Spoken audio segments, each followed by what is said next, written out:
Good morning once again. For those of you tuning in for the first time, thanks for finding us here on YouTube and helping, starting to review or continuing to review AP US History. And if you are a repeat viewer, thank you again for tuning in. I know lots of you are tweeting and tweeting us every day and asking questions, and that's really great. And thank you very much for doing that. So today we're going to get started on period 7, which is the last period that could be covered on the exam. So let's get right into that and see what we have for that topic. So really, I'm going to cover today two things: imperialism and progressivism.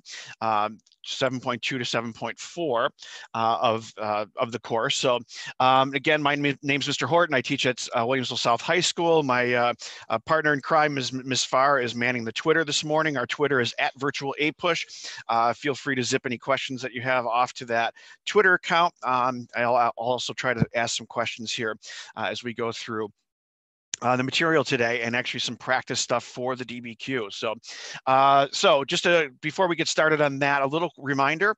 I mentioned this yesterday. Again, for those of you that weren't here yesterday, quill.org is a website that has some really cool free online tools to help students improve their writing. So you can go to quill.org/AP. Students, you can go check this out. Teachers can just set up an account. It's very easy to do. I mentioned yesterday that I had already set this up for my own students. So quill.org/AP gives you all kinds of nice writing practice with immediate feedback. It's a pretty cool site, and it's a nice tool that you can help you to as you prepare for May the 15th coming up just in a couple of weeks here. The exams will be here before you know it.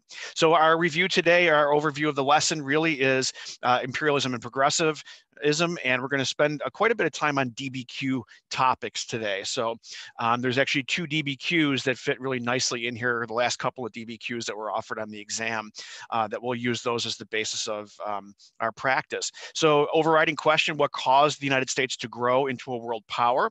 One of the things you'll notice, really the connecting thread between these two things, is that the role of the American government is growing in both places. So with imperialism, we're talking about the theme, America's role in the world, and progressivism, of course, we're talking about the theme of politics and power, or potentially work exchange technology, depending on how you sort of frame your question of that. So part 1 is causes of imperialism. So here's a quick question for Twitter.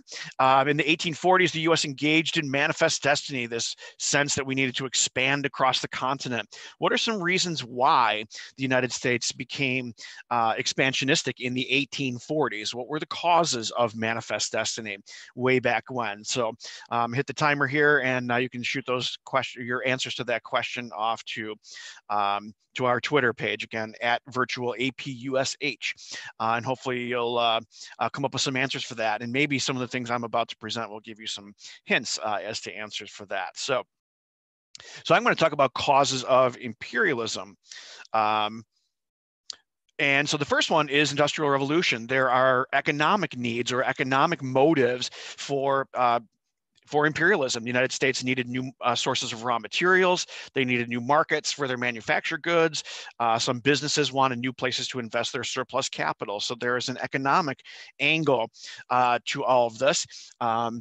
The Industrial Revolution, of course, is fueling that. So we spent a little bit of time yesterday, and actually Ms. Farr the day before, talking about industrialization and the impact of that on the economy. One impact is that businesses begin looking overseas, outside the continental United States, for places to potentially invest their money and to make money. Cause number 2 is the close of the frontier. In 1890, the Department of the Interior of the United States declared that there was no more frontier line. There was no more line you could draw on the map that separated the settled from the not settled parts of the United States. So, and so one argument could be made here that Americans began looking outside the continental U.S. because it seemed like the continental U.S. had finally been used up, if you want to think of it that way. And again, recognition that American resources were finite, that this is not going to go on and on and on forever. When Jefferson made the Louisiana Purchase way back in 1803, he thought it would take 100 generations to fill in all that land, and he missed that one quite a bit. So Okay, and again, we talked about this a little bit yesterday, but Indians, native peoples losing their lands in the West is a big part of that. And you can see that more and more white settlement is driving them out into these very dark purple areas by 1890. Uh, Third cause is the Europeans are doing it. So kind of putting this in context that the United States is not the only country in the world that's engaging in imperialism. The Europeans had sort of restarted colonialism, if you want to think of it that way. In the late 1800s, it's Asia and Africa that are mainly being colonized by the Europeans, and the United States, of course, is going to try to emulate that example. And we'll talk about a couple of examples of that as we get into this a little bit more. American nationalism. So Alfred Thayer Mahan writes a very famous book called The Influence of Sea Power Upon History. And he basically makes the argument that the country that has the most powerful navy wins, that they have always been the country that has controlled or dominated the world. So the implication is if America wants to trade with everybody, if America wants to be a world power, we're going to need naval bases around the world, and we're going to need a navy to protect that trade. So, and he's very influential. He actually met with Theodore Roosevelt at Roosevelt's home in Sagamore Hill. Roosevelt was very influenced by him. He's one of the 4 imperialist presidents that I'm sure are being tweeted at our question. For this morning. So let's try this. What's the point of view of this document? This is a Josiah Strong.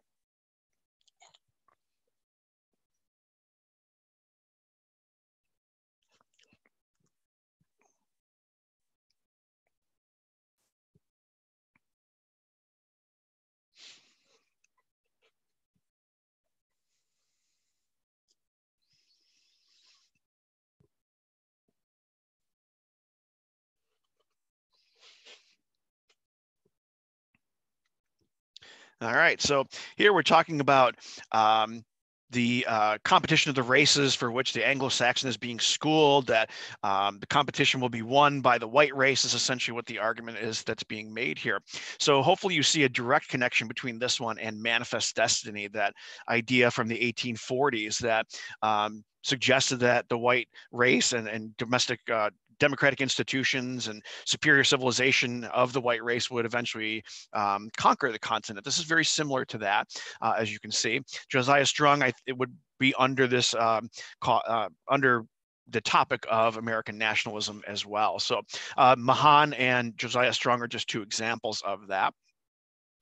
And cause 5, if we wanted to make it more explicit, is the idea of white man's burden and social Darwinism, which we kind of hinted at in the last document. And white man's burden is this notion that it was our duty to, notice the word duty in quotation marks here, to civilize the world. So, and then you combine that with social Darwinism, this idea that the more powerful countries are supposed to control the weaker countries, much like in the natural world. So you could argue this is sort of the racism angle of that. So the white man's burden comes from this very famous poem from Rudyard Kipling, which is on the screen there. A fairly well-known advertisement, at least among history teachers, is this advertisement about Pear's soap. The first step towards lightening the white man's burden is through teaching the virtues of cleanliness. So Pear's soap is being advertised as helping to bring about this whole easing of the white man's burden, is what he's saying. Now, a couple of imperialists that you could have mentioned here: Theodore Roosevelt for sure, William McKinley, who was president obviously just before him, are 2 of the more famous imperialists of that period. And so what would be some arguments made by imperialists? And I just listed a few of them on the screen for you. So you know, we don't want powerful European countries near the United States. We need to increase the size of our military. Thank you, Alfred Thayer Mahan, for that.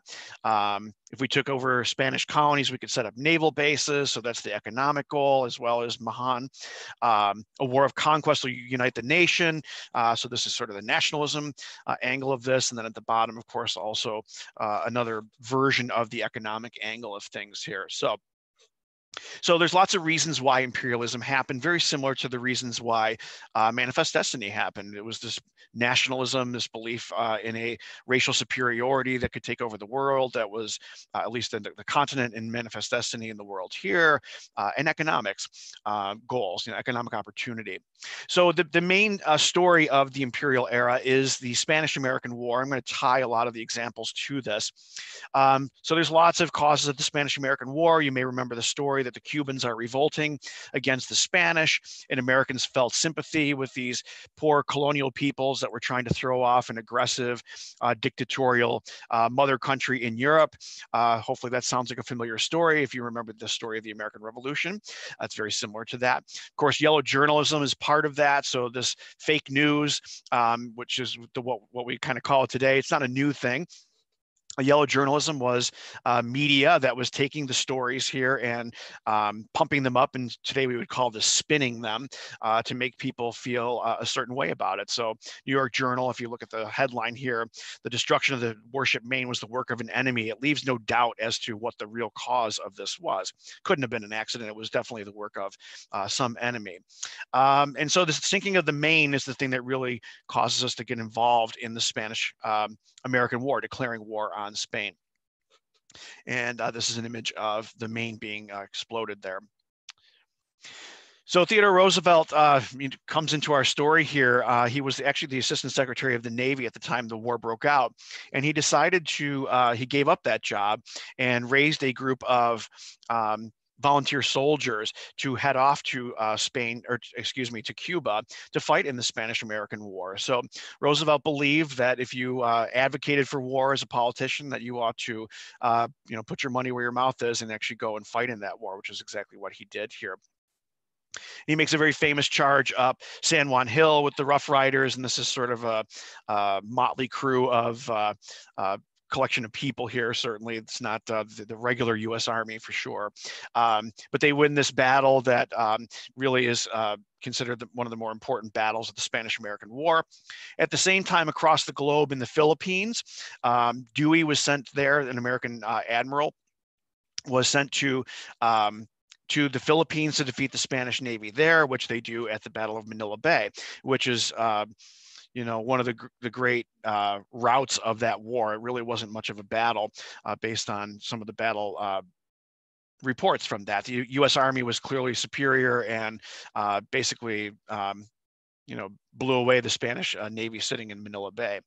So what are some of the results of the war? So the Treaty of Paris, I know there's lots of treaties of Paris. If you've studied any version of history, European or American history for sure, lots of treaties there. But this one, you'll notice Cuban independence is recognized and the United States doesn't take over Cuba. We'll talk about why in a second.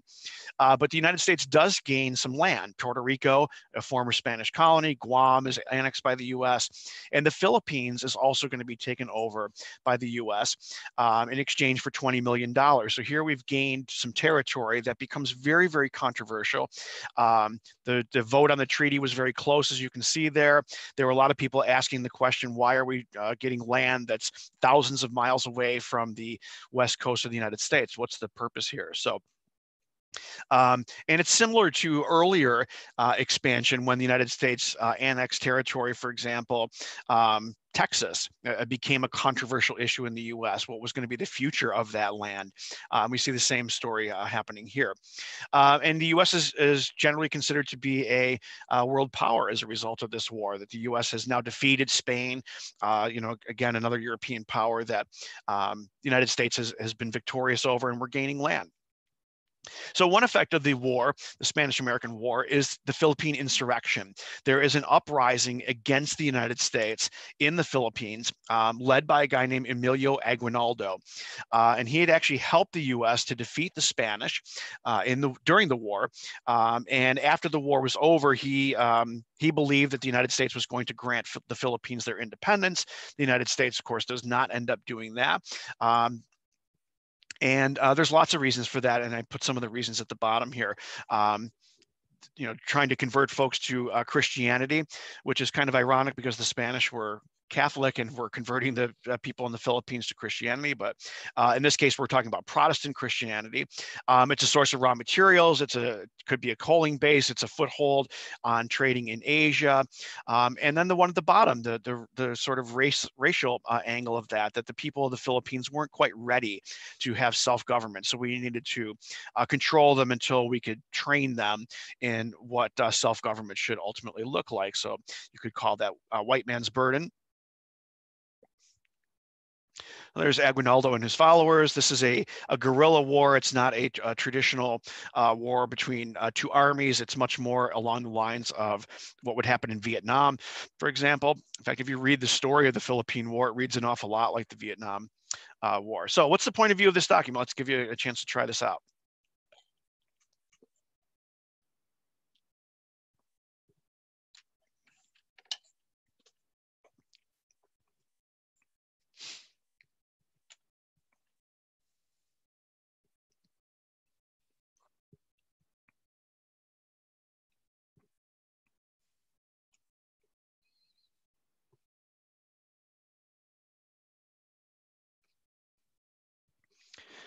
All right, so quick shout out to Ms. Pleu. I'm going to butcher this and I apologize. Ms. Pleu Kagul at Union High School and Ms. Kramer at St. Pius X and Smuk Kadpakar, student that loves College Board, according to this, in all capital letters there.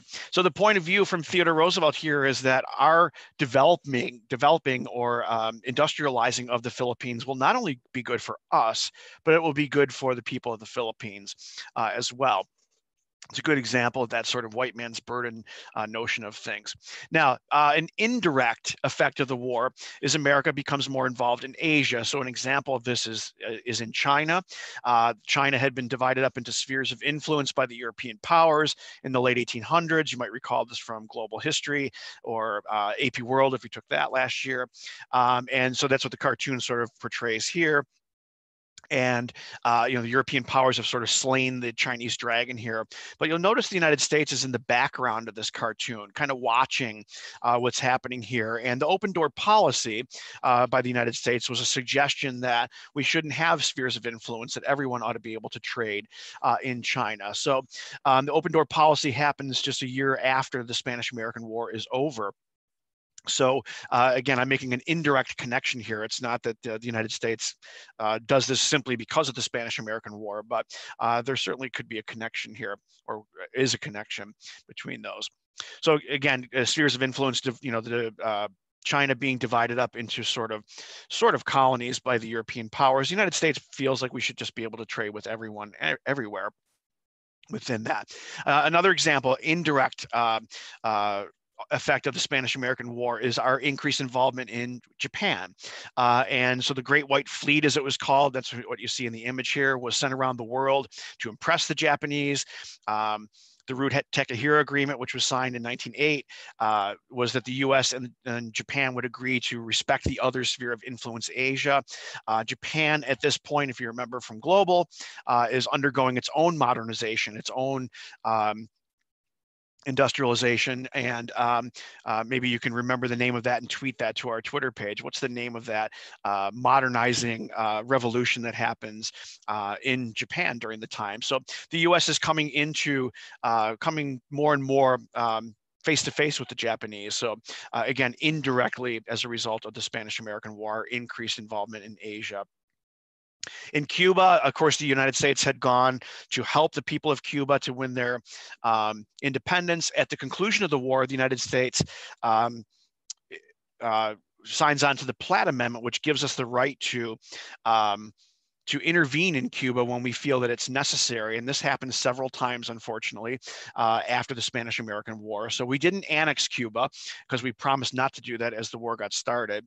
But we do still interfere with them. We still send the Marines in to restore order from time to time in that country. So again, the United States is more involved in the Caribbean as a result of the Spanish-American War. Another example in the Caribbean is the Dominican Republic. And the story here is that the Dominican Republic had fallen into debt to European powers.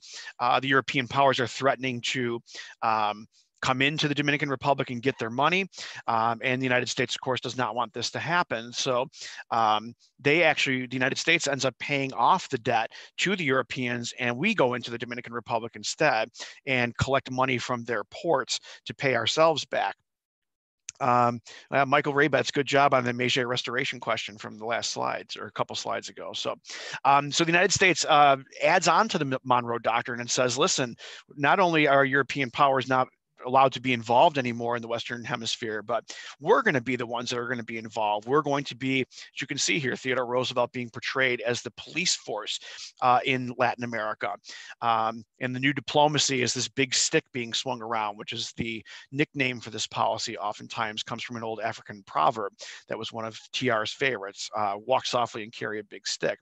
And so the United States is going to play this role of kind of policing or taking care of issues that arise in the Caribbean. The Panama Canal, again, indirectly a result of the Spanish-American War. The United States realized how important it was to be able to move our Navy from one ocean to the other. It would be a lot quicker if we had a canal.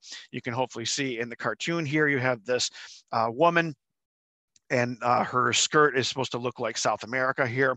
And Uncle Sam has his arm around this young lady, and he's got his hand where Panama would be at her waist. So eventually the U.S. gains access to Panama, and we build a canal there, which will ultimately benefit the United States Navy and also trade, of course. So this is a cartoon that Roosevelt sort of manipulates the situation. Colombia was not willing to sell Panama to the U.S. So there is a revolution that takes place in Panama. And the U.S., once Panama gains its independence, they immediately sign a treaty with the U.S. So you can see Theodore Roosevelt here dumping dirt on the capital of Bogota, and getting busy on building that canal. It's going to connect the two seas together there. So, and here's good old Theodore Roosevelt visiting that construction site in a white suit, going to a construction site. Not sure about that, but it's an interesting point, certainly. Anyway, Puerto Rico being annexed is a direct impact of the Spanish-American War. And then the question becomes, are these folks that live in Puerto Rico citizens or not? And that eventually will be decided in the 1917 Jones Act that they are in fact citizens. And the U.S. businesses invested there, but the people of Puerto Rico didn't always benefit from those investments. So, so lots of different examples there. The last piece on imperialism, why should we oppose imperialism? What's the other side of the story here? So you can see in the Life magazine cover from 1902 that what they're doing here, these American soldiers are waterboarding a Filipino rebel. So this is a reference to that Filipino insurrection that we talked about a little bit before, mistreating those people that are there. There's a league that's founded that's called the American Anti-Imperialist League in 1898 to try to stop the annexation of the Philippines. That, again, these are folks that are questioning why the United States would gain this territory. And notice the names here. This is a kind of an interesting list of people that signed on to this. Mark Twain, the author, Andrew Carnegie, the wealthy steel magnate, William James, who was a psychologist that was teaching at Harvard at the time, William Jennings Bryan, the leader of the Populist Party, Samuel Gompers, who was the labor union guy. I mean, it's a sort of interesting collection of people. It's not, it's pretty widespread group of people there. So, and again, we just mentioned a couple of the famous anti-imperialists. And I'll just pause here for a second if you or if you're watching the video a little bit later on after the live window. You know, this is a kind of a nice summary of the two different points of view. What imperialists would argue is sort of the left-hand side, the sort of brownish side of this, and the anti-imperialists would argue the sort of bluish side of this chart, the other side of the story here. You know, why would the United States want to be involved if it's going to cost a lot more money and it's going to lead to American casualties, and it's not very democratic of us to go into other countries and tell them what to do? On the other side, of course, you have the imperialists that are making the opposite argument of that. So let's get on to the exam practice part of this. So let's try this one. What is the point of view of this document? Get the timer started here for you.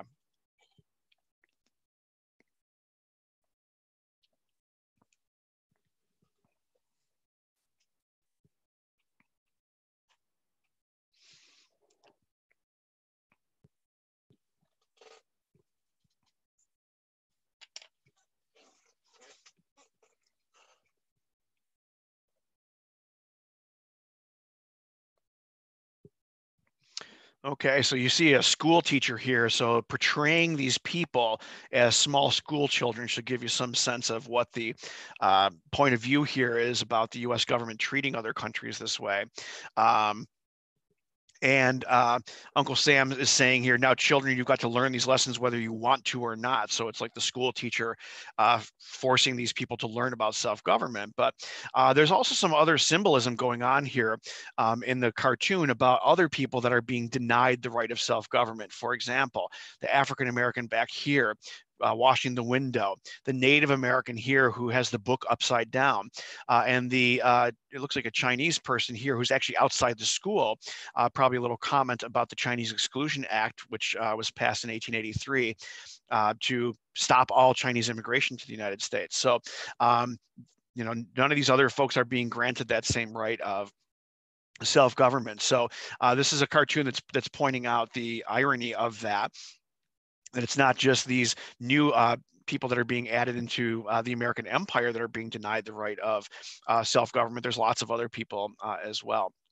Let's get on to the DBQ practice piece here. So, the question STEM is evaluate the relative importance of different causes for the expanding role of the United States in the world. So what were the different reasons? But again, evaluate the relative importance. Which one was more important? Which one was less important? That's really what this is asking. So I just kind of relisted here for you the examples that we started out with, the needs of industry, economic needs, closing of the frontier, European competition, American nationalism / racism, and then ideology, I guess you could put as the racism part of that whole thing. So what could we use for contextualization? What's the bigger picture? Well, these are a couple of examples of that.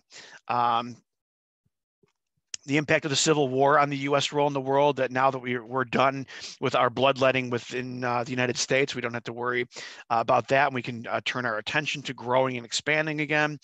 International competition that the Europeans are doing it as part of the context. Here's the bigger story of what's going on. Industrialization and the processes of industrialization. If that's not the focus of your essay, you could connect it to that and close of the frontier. So let's go through each of the documents and just take us we'll say 40 seconds or so for each of the documents. Read through this and think about what does this tell us about the relative causes of imperialism or the growing role of the U.S. in the world. So I'll give you 40 seconds to read through this doc.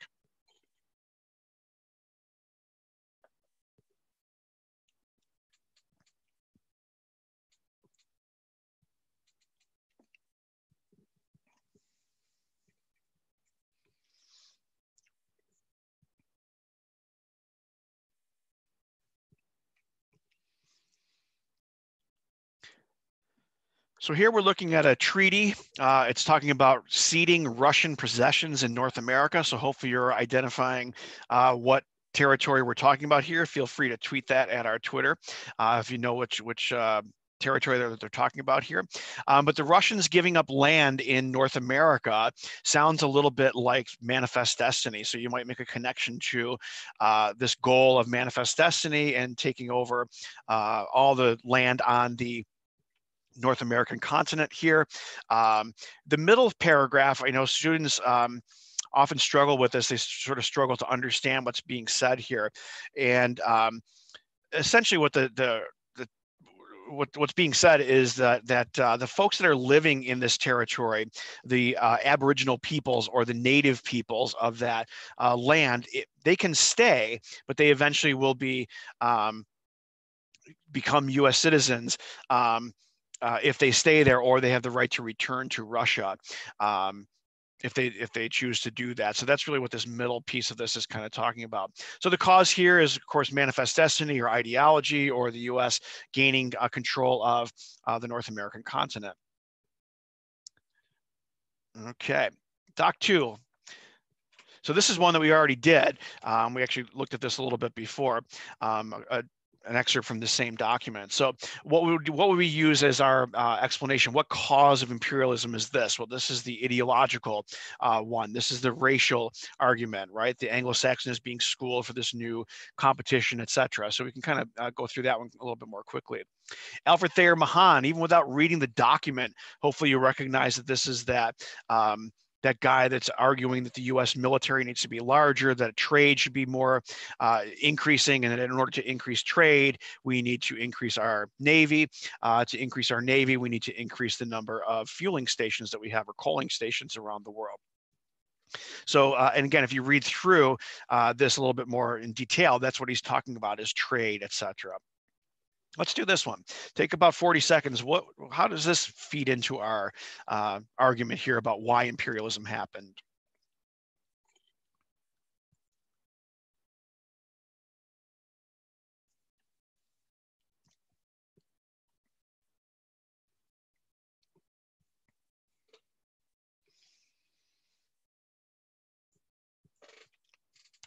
So here you have an anti-imperialist cartoon, because they're pointing out that all these places are being viewed sort of as menu items that the United States can just simply choose from. So you might be able to use this in your argument and talk about, in this case, how not everybody supported this, the idea of America expanding its role in the world. And this cartoon is a good example of that. Well, which thing should I take first, is sort of they're being ironic here, or sarcastic, that how dare the United States sort of view all these different places as places that they could just simply gobble up whenever they wanted to do that. Open door policy from John Hay. I know I'm going a little faster here. I want to make sure we get through some of the progressive stuff today too. But John Hay is the second open door note. So hopefully you're thinking here, open door policy, what's the purpose behind that? One argument might be you could put this under the trade category, that the United States is hoping to increase its trade in China. You could also argue this is the US trying to sort of mimic what the Europeans are doing and to gain more trade globally speaking. So all right, how about this one? Take about 40 seconds to read through this one. How can we use this in our argument about why imperialism happened?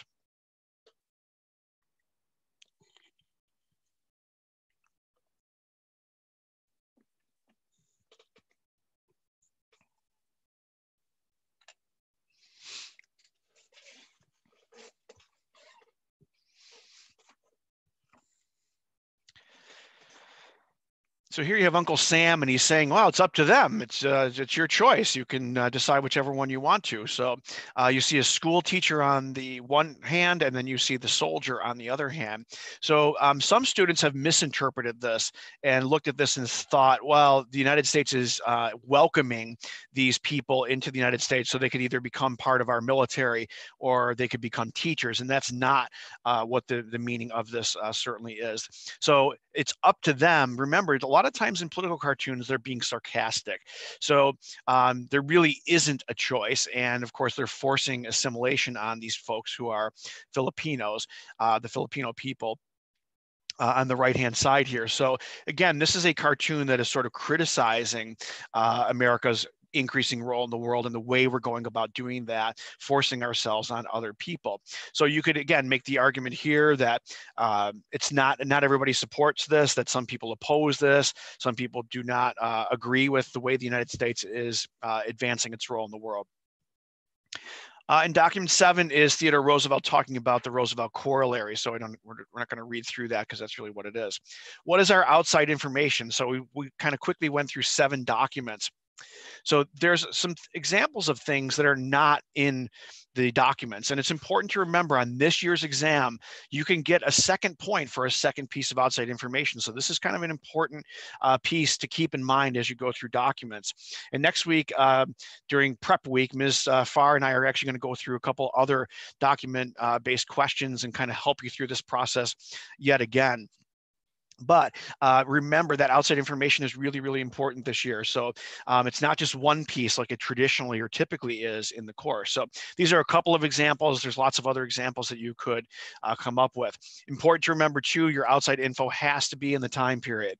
It can't be something from outside the time period. So think of it, I always tell my students, think of it as document 8. What's the additional document that you might add on here that we don't have anything for? Right, so if we sorted this out, what's the most important cause of imperialism? One might be completing manifest destiny, which we see in document 1. Another reason might be trade, and I sorted this out by saying the Mahan document and the open door note document sort of support that. Paternalism and racism. the Strong document, the Philippine cartoon document, and the TR document all refer to that. So you can kind of see. And then document 4 hints at trade as a reason, even though it comes from the other point of view. So this would lay itself out, I think, into my essay. I would have 3 paragraphs. I would have something talking about manifest destiny, maybe setting the stage here for that. I would have a paragraph about trade, and I would have a paragraph about paternalism/racism. Might be something to think about. Right, and some more specific examples of those are in the blue text that you see here. Hawaii, which we didn't mention at all in the examples, but the U.S. annexes Hawaii in 1898 as well. Panama, which I did mention in the examples. These are things that also don't specifically show up in a lot of the documents. So the other thing to think about is complexity. And complexity is, there's a couple different ways to get that. One is by showing nuance. And what does nuance mean? Showing subtlety. So I use this graphic here to sort of help you understand. If we ask somebody, well, what color is something? And you said red, that's accurate. It's probably red, like a fire hydrant or something. And okay, that's a simple answer to that. But a nuanced answer would be, well, there's different shades of red, right? So just like in, history is a fun topic because there isn't just a black and white answer. It's not like mathematics where 2 + 2 is always going to be 4 no matter what you do. There's different shades of the answer. So you might use or show some nuance in your essay, the subtle differences between things, different types of trade or different types of economic reasons why the United States became more involved might be one example here. You could also corroborate your argument. Are there other themes that support our argument? So the United States becoming more involved in the world, can we think of other themes that support this idea that the US is becoming more involved in other ways? Is there evidence in other regions of the world that support our argument? And again, you don't have to do all of these things. You can do either nuance or corroborate, or you could qualify or modify. You could explain both. For example, using those 2 cartoons that are anti-imperialist in the document, you could use that to qualify the argument that not everybody supported the growth of the US role in the world. Okay, and so there's some specific examples here that you could potentially use for that. And we're going to talk about this a little bit again next week when we get into that prep week. Hopefully you'll join us for that as well. Let's do the progressive era. I want to make sure we get through this too. So progressive era is a period where the government becomes more involved in the economy. So again, tying the theme together here, if we wanted to make a connection between imperialism, talk about corroboration here. The US government's becoming more involved in the world in this period. It's also becoming more involved in the US economy in this period. So one reason why are muckrakers, some of the folks that you see here who are writers that were pointing out all the different things that were happening in America for the purpose of trying to get them changed. So political corruption is written about in Lincoln Stevens's book, The Shame of the Cities. He's criticizing the system like the Boss systems that you would, you studied with, like Boss Tweed is a good example of that. Social injustice, Upton Sinclair's book, The Jungle, which leads to a very, very important law. Hopefully you know the name of that law. Go ahead and tweet that to @virtual8push if you remember the name of the law that was passed as a result of The Jungle being written. Economic inequality, or what today we might call social justice as well.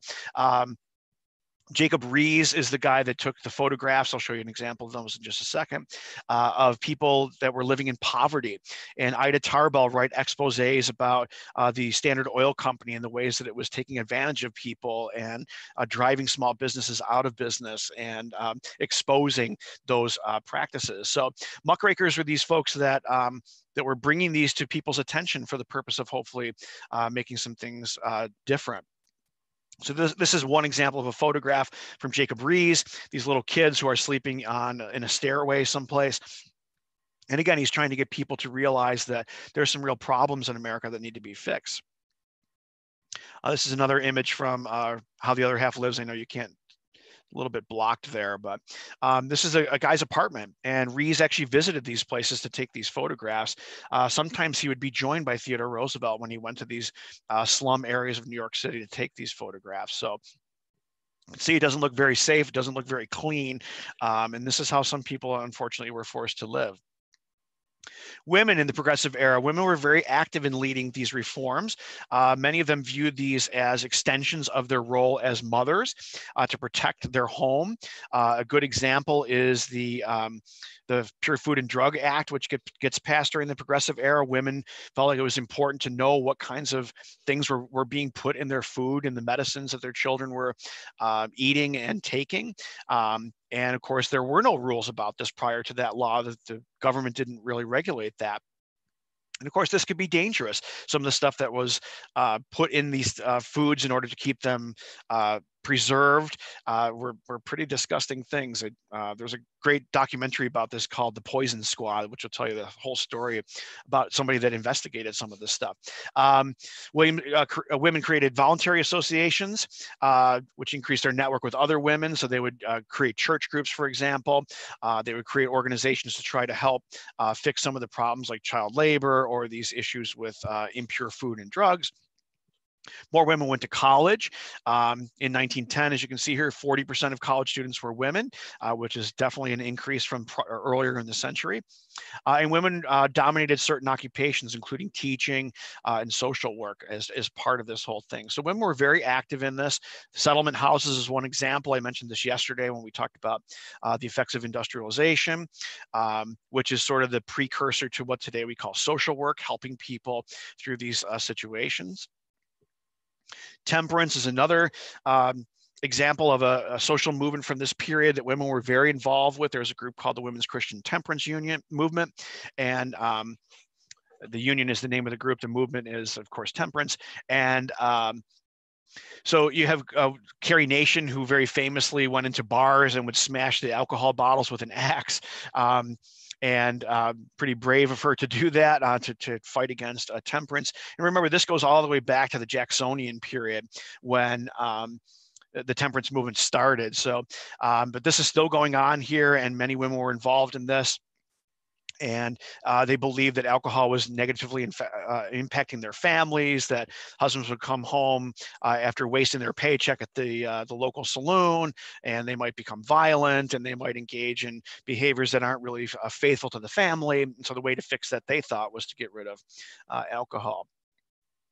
Some things that progressives disagreed on. I think it's important to understand this too, that progressivism is a movement of people trying to make change. They believe that government power should be used to solve social and economic problems. And that's the way I always define this with my own students. Progressivism is people that believe government power should be used to solve social and economic problems, that government isn't just about governing. It's just not just about politics anymore. So one topic that progressives disagreed about was race. Should there be changes for race? So W.E.B. Du Bois advocated for full equality for African Americans. He disagreed with Booker T. Washington's attitude on this, which was kind of go along to get along. And he helped to found the NAACP. So very typical in the progressive era, you have people forming organizations that are going to fight for whatever cause it is that they're working on. And W.E.B. Du Bois is an important part of that when he creates the NAACP, which advocated for equality. Between the races, that we shouldn't be waiting around for this anymore, is basically his argument. And the NAACP will be very active, continues to be active, using the legal system to try to remedy the injustices of discrimination. Ida B. Wells writes a book called The Red Record, where she summarizes research about lynching, which was happening in America at the time. And she's advocating ultimately for the federal government to create an anti-lynch law, which ultimately never ends up happening. But then on the other side, you have some progressive people that actually supported segregation, including Woodrow Wilson, who becomes president in after the election of 1912, and he actually oversaw the resegregation of the executive branch.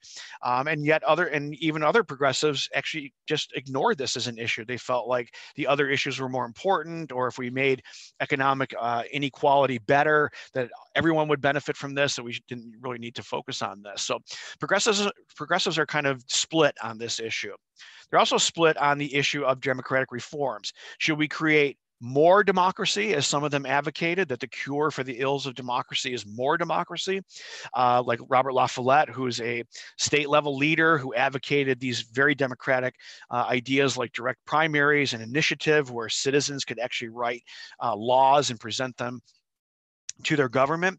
Or should we not do that and actually rely more on professionals and technical experts, that we should get people that are urban planners, for example, to do some of the work that we would typically have government do, and hire these people that are technicians that can fix some of these problems because that's their area of expertise. In other words, we're going to take some of that power out of the hands of democratically elected officials and put that into hands of people that are more technical experts. So again, a little disagreement here about how do we fix this as another example. Progressives disagreed on immigration. Some people believe that there should be greater Americanization. We should have better public schools to make that happen. The faster that we Americanize these immigrants, the better. And then you have other folks on the right-hand side here who advocated for more restrictions, including literacy tests, in order to keep certain groups of people out of the United States. So again, there's a disagreement here about what the right policy is for the US. And finally, the environment. You have conservationists like Theodore Roosevelt on the left-hand side here, who argued that we should very carefully use the natural world, not completely shut ourselves off from it, but be smart about how we use it. Theodore Roosevelt set aside many, many millions of acres of land as natural reserves and national parks. On the other side, our preservationists, John Muir is the guy that you see over on this side, and he believed that we should sort of treat nature as pristine. In other words, we shouldn't do anything to it. We shouldn't take anything out of it. We shouldn't damage it in any way. So a little different approach on how we deal with the environment. Should we use it in a more wise way, like Theodore Roosevelt suggested, or should we not use it at all and kind of preserve it, which is what John Muir is arguing here. So some of the goals of the progressives were to regulate the national economy. Theodore Roosevelt does that with things like trust busting, breaking apart these monopolies that had gained so much power over the economy, regulating some of the trusts if need be, or breaking them apart if they misbehave, like you see in the image here. Passing consumer protection laws like the Meat Inspection Act, which is the answer to our last question. Which comes out of the jungle, or as a result of the jungle, that book that describes the terrible conditions in the meatpacking industry in Chicago. Woodrow Wilson continues this as well, regulating the economy by strengthening antitrust laws, by putting an income tax into effect for the first time, and the Federal Reserve Act, which is sort of a version of a bank. It's not exactly a bank, but it's similar to that. Another goal of the progressives is to expand democracy, at least some of them. And eventually that does happen. Senators are now elected directly by the people as opposed to indirectly, thanks to the 17th Amendment. And of course, very famously, women get the right to vote. So this is Alice Paul. She is the leader of the suffragist movement from that period. And she, you may have seen, there's a very good version of the story called Iron Jawed Angels. It's a film that I know many teachers use out in their classrooms that shows these women that go and protest in front of the White House, and they picket every day, and eventually they're arrested, and tells their story. They're successful in ultimately getting the right to vote passed for women. Moral reforms, including prohibition, which also passes during the progressive era. So we get rid of alcohol, or at least we attempt to get rid of it. And Ms. Farrar will talk about that, I'm sure, tomorrow. The impact of that amendment on the United States, and outlawing child labor. So there is progress on trying to keep kids out of these situations like the Breaker Boys and things that we saw yesterday. So progressive achievements, the role of government is to control business and to protect consumers. So regulating business, again, using government power to solve social and economic problems. So that's one accomplishment, you could argue, of the progressive era. Demonstrated the ability of democracy to address problems resulting from urbanization and industrialization.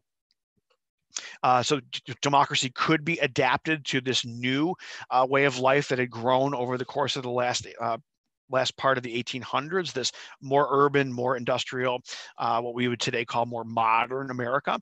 Our democracy can still work in that system. Showed the need for government action on all levels to solve problems. demonstrates the need for strong, effective presidential leadership. Theodore Roosevelt became the champion of some of these causes, and he very much changes the role of the presidency by taking a lead role and by advocating for some of these policies, like the Meat Inspection Act, like the Pure Food and Drug Act, where you don't have a president that's just sitting back anymore. He's going to vigorously use the levers of power to make these things happen. So we're not going to have time. Obviously, we're running up against the clock here. But think about this question. If the prompt was to evaluate the extent to which the progressive movement fostered political change in the US, if this was our question, what do we already know about this? I just spent a little bit of time sort of reviewing the progressive era. What's the background story? What's the bigger story of what's happening around this question? And then how might we go about answering this question? So the extent to which is a question that asks us, well, how much changed, right, during that time period? So some simple answers is nothing changed. A simple answer is everything changed. But a more nuanced answer would be, well, here are some of the things that changed, and here are some of the things that didn't change. So again, we're not going to have time to get through the documents here, but we can do this one. Let's try this. If you read through these three thesis statements, which one sounds the more complex to you?